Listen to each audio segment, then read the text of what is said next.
CCM hoi! Kwa umati huu nimeamini kwamba Oktoba tunatiki.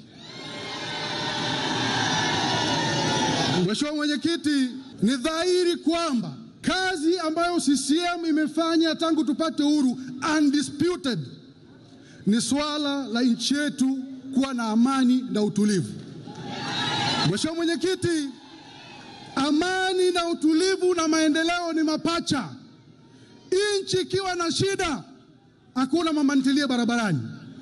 Nchi ikiwa na shida, hakuna bodaboda barabarani.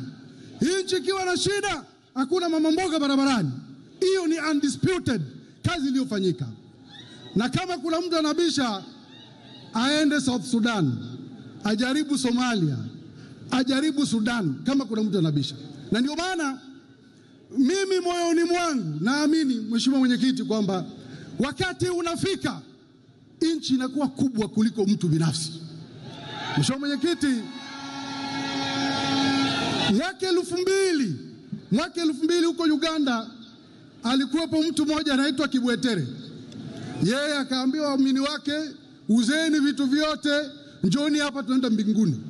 Wakauza, wakaenda wakatetea kwa moto, wakafa. Kibwetere yeye yuko mzima.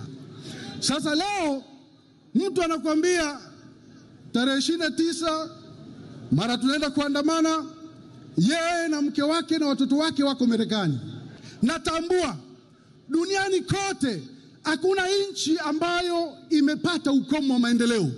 Maendeleo ni gradual. Leo nimekuja hapa kutoka Mwanza. Mimi nimesoma Geita Sekondari. Kipindi nasoma Geita Sekondari tunatumia masaa 10 kutoka Mwanza kufika Geita. Leo nimetumia masaa 2 kutoka Mwanza kufika Geita. Maendeleo ni gradual. Nchi ya Marekani, Mheshimiwa Mwenyekiti, ina umri wa miaka 250 toka wapate uhuru. Leo ukosefu wa ajira bado ni swala kubwa Marekani. Hawana ajira. Leo Marekani wanazungumza masuala ya demokrasia. Watu wapo Marekani wanaamini wanakandamizwa. That is America. Nchi kubwa ambayo wanasema ina demokrasia pana na kubwa.